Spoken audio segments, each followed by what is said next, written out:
आधे से ज्यादा जज न्यायपालिकाओं में, चाहे उच्च न्यायपालिका हो चाहे उच्चतम न्यायपालिका हो, सरकार से स्वतंत्र नहीं है।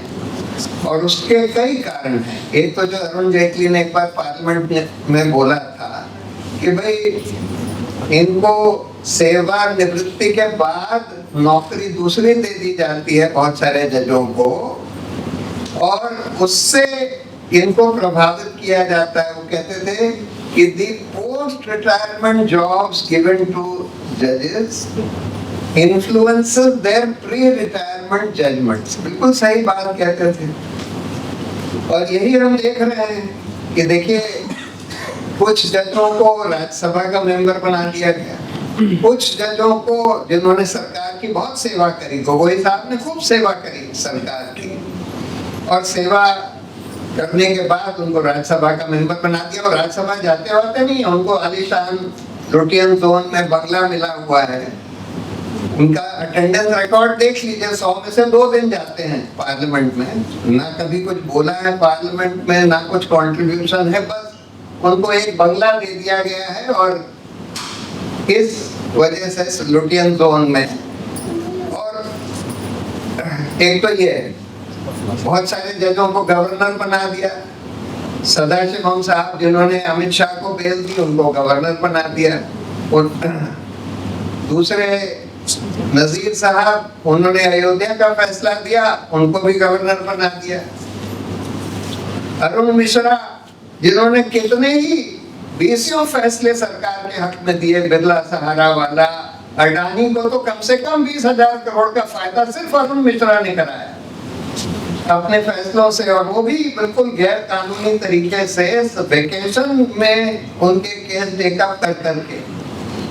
और अरुण मिश्रा को नेशनल ह्यूमन राइट्स कमीशन का चेयरमैन बना दिया था। अभी एक खानविलकर साहब जिन्होंने यूएपीए और पीएमएलए को और ज्यादा सख्त बनाने के लिए फैसले दिए, उनको लोकपाल बना दिया है। तो ये एक प्रॉब्लम है। दूसरी जो इस मोदी सरकार ने करी है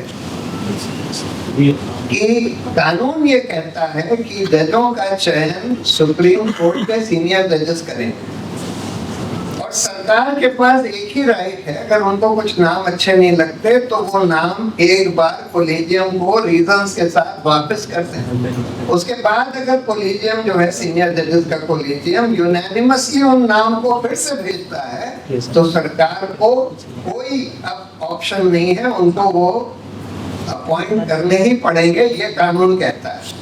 लेकिन इस मोदी सरकार ने एक नया तरीका अख्तियार किया है। अगर उनको जो जजेस जो नाम भेजते हैं, देखिए आमतौर पर अब तो ये हो रहा है कि न्यायपालिका सरकार के इतने प्रभाव में आ गई है कि नाम ही ज्यादातर वही भेजते हैं जो सरकार चाहती है। लेकिन कुछ जब कभी कभी कुछ इंडिपेंडेंट जजेस का नाम भेज देते हैं, जो इंडिपेंडेंट हो, स्वतंत्र हो, थोड़े स्ट्रॉन्ग हो, तो ये मोदी सरकार जो है उस नाम को ना तो वापस भेजती है ना कबूल करती है। मतलब ना उनका अपॉइंटमेंट होता है, ना नाम वापस भेजा जाता है। सरकार उस नाम पर बैठ जाती है, बाकी जो सरकारी टाइप के जजेस उनको दिखते हैं उनका नोटिफिकेशन अनाउंस हो जाता है। कभी कभी चीफ जस्टिस जब बार बार कहते हैं कि भाई आपने हमने नाम भेजे थे, आपने कुछ बोला नहीं, बोलिए तो कुछ तो बताइए क्या आप चाहते हैं, तब फिर सरकार वापस करती है नाम। और उसके बाद कोलिजियम कभी कभी यूनानिमसली रिटरेट भी करता है, ऐसा दर्जनों केसेस में हो चुका है। तब भी ये सरकार नोटिफिकेशन इशू नहीं करती, उन जजों की नियुक्ति नहीं करती। ऐसे में सुप्रीम कोर्ट को 2 ऑप्शंस हैं, या तो वो कंटेम्प्ट ऑफ कोर्ट करें प्रधानमंत्री या कानून मंत्री के खिलाफ कि आपने हमारे आदेश के खिलाफ आप एक्ट कर रहे हैं, वहाँ दे दो। और या फिर ये बोल दें जैसे वो गवर्नर के केस में बोला है कि भाई अगर 3 महीने तक सरकार जवाब नहीं देगी तो ये मान लिया जाएगा कि सरकार को कोई ऑब्जेक्शन नहीं है, और उस जज को ओथ दिला दी जाएगी, जज बना दिया जाएगा। लेकिन इन दोनों में से कुछ भी नहीं कर रहे हैं लोग। और ये सरकार की मनमानी चलने दे रहे हैं कि भाई जो नाम उनको नहीं अच्छा लगता वो अपॉइंट होएगा ही। ये चल रहा है। फांसीबाजी सरकार दिखती है, जैसा इमरजेंसी में भी हुआ था, तब कोर्ट्स और जजेस जो हैं बहुत सारे डर जाते हैं। और यही हम लोगों ने, ये हम लोग अब भी देख रहे हैं कि बहुत सारे ईमानदार जजेस भी इस सरकार से, क्योंकि एक ये फांसीबाजी सरकार दिखती है, तो इससे डरे हुए हैं। और आखिर एक तरीका इस सरकार ने और अख्तियार किया है कि भाई सारे जो जजेस हैं, खासकर जो चीफ जस्टिस बनने वाले हैं, उनके ऊपर सारी एजेंसीज को कह देते हैं, पुलिस, NIA, ED, CBI, कि भाई तुम लोग डोजियर बना लो, इनके ऊपर ढूंढो कि इन्होंने या इनके नज़दीकी रिश्तेदारों ने कोई गलत काम किया है, कोई गैर कानूनी काम किया है कभी, और अगर कुछ पकड़ लिया तो उसको यूज़ करके उनको ब्लैकमेल किया जाता है। तो इस वजह से न्यायपालिका की स्वतंत्रता बहुत कम हो गई है इस दौर में, और इस वजह से हम देख रहे हैं कि हमारे मौलिक अधिकारों की भी पूरी रक्षा नहीं हो पा रही इस न्यायपालिका के द्वारा। तो अब हम लोगों को करना क्या है? देखिए, मैं ये मानता हूँ कि पब्लिक ओपिनियन का बहुत असर होता है, न्यायपालिका के ऊपर भी होता है और पूरे सिस्टम के ऊपर होता है।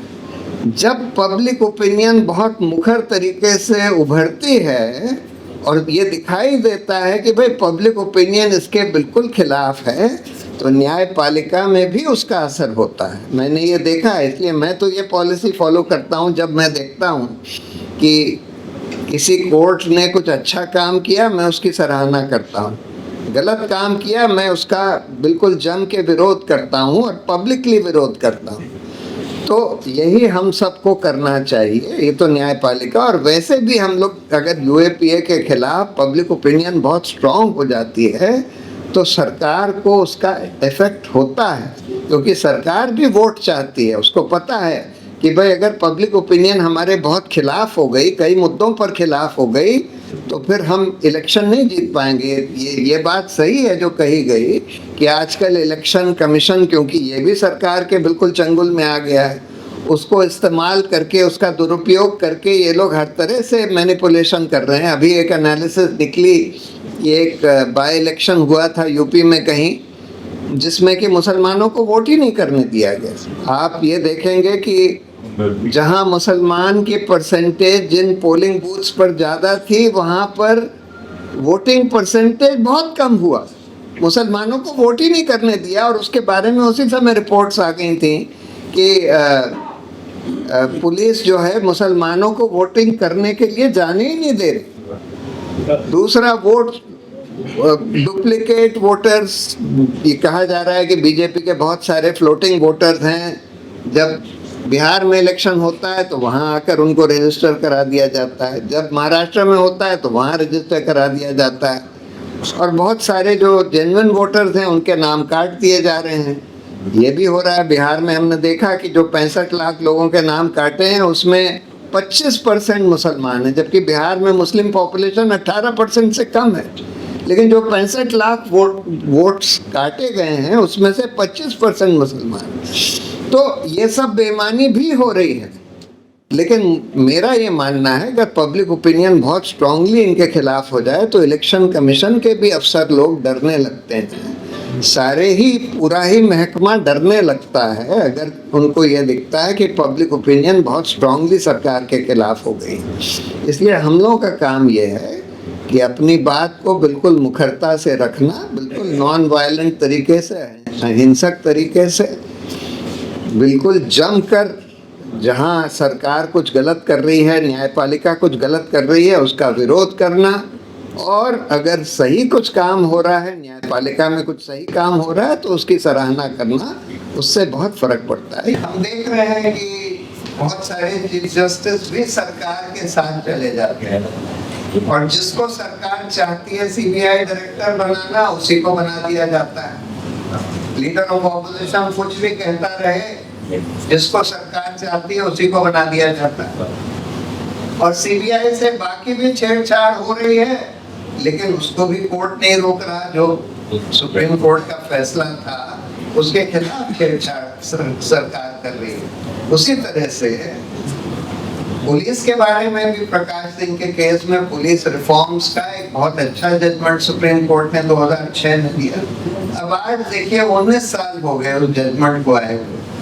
19 साल से वो जजमेंट की तामील नहीं करी गई है। बहुत सारे ज्यादातर राज्य हैं जो तामील नहीं कर रहे हैं। उसमें एक चीज ये लिखी थी कि डीजीपी का सिलेक्शन, और ये तो बिल्कुल मिनिमल चीज लिखी थी, यूपीएससी 3 जनों का पैनल बनाएगी सीनियरिटी वगैरह देखकर, और उसमें से सरकार एक आदमी को डीजीपी सेलेक्ट करेगी। लेकिन हम देख रहे हैं कि इसकी तामील नहीं हो रही है, और स्टेट आफ्टर स्टेट में सरकार को डीजीपी बना देती है या एक्टिंग डीजीपी बनाकर चालू रखती है।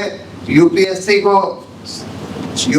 से नाम भी नहीं आने देती, मतलब उनको कोई रिकॉर्ड ही नहीं देती जिससे यूपीएससी वो देखकर नाम भेज पाए। तो इस तरह से इन्होंने सुप्रीम कोर्ट के जो आदेश थे कि भाई हम पुलिस को, इन एजेंसीज को सरकार से थोड़ा स्वतंत्र बनाना चाहते हैं, उसके लिए ये सब होना चाहिए, इसका उल्लंघन करके इस मोदी सरकार ने इन सारी पुलिस को और बाकी एजेंसीज को बिल्कुल अपने कब्जे में कर लिया है कि जो वो चाहते हैं वो करते हैं। और रिजल्ट ये है कि बिल्कुल झूठे केस बनाए जाते हैं ऐसे ऐसे लोगों के खिलाफ, उमर खालिद, शर्जील इमाम और गुलफिशा फातिमा वगैरह के खिलाफ बिल्कुल झूठे केस बनाए जाते हैं। और इन लोगों को लगता है कि देखिए बाद में तो ये लोग एक्विट हो जाएंगे जब भी ट्रायल होगा। दिल्ली राइट्स का तो ट्रायल मुझे नहीं लगता कि 20 साल में भी, 25 साल में भी खत्म हो सकता है। पर पुलिस वालों को लगता है कि आखिर में एक्विट हो जाएंगे, लेकिन अभी हमारा क्या जाता है। जो सरकार कह रही है कि इनके खिलाफ झूठा केस बना दो, हम बना देते हैं।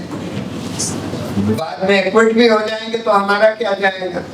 मैं बहुत साल से ये कहता हूँ कि भाई ऐसे केस, बहुत सारे केसेस हुए हैं जिसमें 20-20 साल के बाद लोग एक्विट हुए हैं, और ये पाया गया है कि इनके खिलाफ बिल्कुल झूठा केस बनाया गया, फैब्रिकेटेड एविडेंस के आधार पर बनाया गया। ऐसे केस में ये जरूरी है कि उन पुलिस ऑफिसर्स को आइडेंटिफाई करके उनको दंडित किया जाए, और सख्त दंडित किया जाए, तभी जाकर ये सिलसिला रुकेगा नहीं था कि झूठे केस बनाने का। जब तक पुलिस वालों को ये एहसास नहीं होगा, पुलिस, एनआईए, सीबीआई, इन लोगों को ये एहसास नहीं होगा कि अगर हमने झूठा केस बनाया तो आगे चलकर हमको दंड देना पड़ेगा, तब तक ये सिलसिला नहीं थमने वाला है।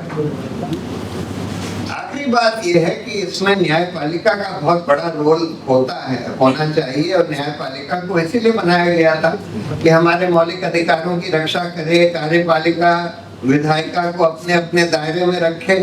अब हम ये देख रहे हैं कि न्यायपालिका भी अपना काम करने में विफल हो रही है, बहुत सारे केस, और हमारे मौलिक अधिकारों की रक्षा नहीं हो पा रही है। उसका ये कारण है कि धीरे धीरे इस मोदी सरकार ने कई हथकंडे अपनाकर न्यायपालिका की स्वतंत्रता खत्म कर दी है। जब हमारा संविधान बनाया गया तो उसमें जो उच्च न्यायालय और उच्चतम न्यायालय के न्यायाधीशों के खिलाफ सरकार को कोई डिसिप्लिनरी पावर नहीं दी गई। उनको हटाने के लिए इम्पीचमेंट करना होता है, जो बहुत मुश्किल प्रोसेस है। तो उसको समझा गया कि भाई इसके वजह से ये जज लोग जो हैं सरकार से स्वतंत्र रहेंगे। प्रॉब्लम ये है कि अब आप प्रोटेक्टेड विटनेसेस के आधार पर कह रहे हैं कि भाई इन्होंने साजिश करी।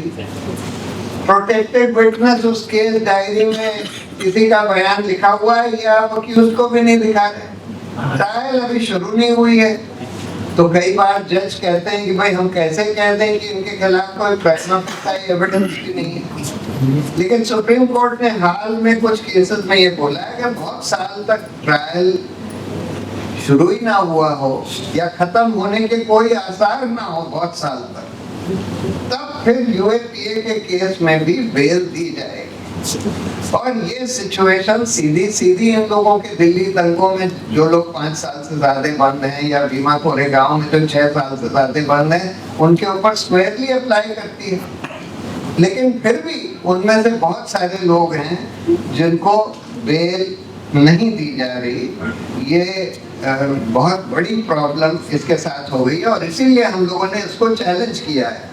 ये दो प्रोविजंस को हमने चैलेंज किया था। एक तो अनलॉफुल एक्टिविटीज का जो डेफिनेशन है कितना वाइड है, इसको चैलेंज किया था। और जो बेल का प्रोविजन है कि ये तो हमारे संविधान के खिलाफ है, हमारे मौलिक अधिकारों के खिलाफ है, right to life and liberty के खिलाफ है ये जो प्रोविजन है इसमें बेल का।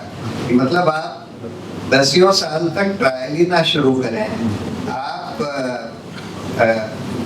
बताएं भी नहीं कि कौन प्रोटेक्टेड विटनेस ने क्या बोल दिया आपके खिलाफ, और उस आधार पर कुछ चीज आप कोई एविडेंस अक्यूज से छुपाकर सिर्फ जज को दिखाकर आप बोलेंगे देखिए इसके खिलाफ प्राइमा फेसी केस है, इसलिए इसको आप बेल पर नहीं अलाट कर सकते। ये बिल्कुल गलत है। अब ये सब देखिए इसलिए भी चल रहा है क्योंकि हमारी जो इन्वेस्टिगेटिव एजेंसी यहाँ दिल्ली पुलिस, कई बार NIA, ये सब बिल्कुल सरकार के कब्जे में आ गई है। सुप्रीम कोर्ट ने CBI वाले केस में बोला था, गोविंद नारायण वाले केस में, कि भाई CBI को सरकार से स्वतंत्र रखने की जरूरत है। उसके लिए उन्होंने कुछ प्रावधान करे थे कि भाई CBI डायरेक्टर का सिलेक्शन में चीफ जस्टिस भी इन्वॉल्व होंगे, prime minister, leader of opposition, chief justice, और भी कुछ चीजें बोली थी कि भाई CBI से आप सरकार कितनी छेड़छाड़ कर सकती है। लेकिन अनफॉर्चुनेटली ये हुआ है।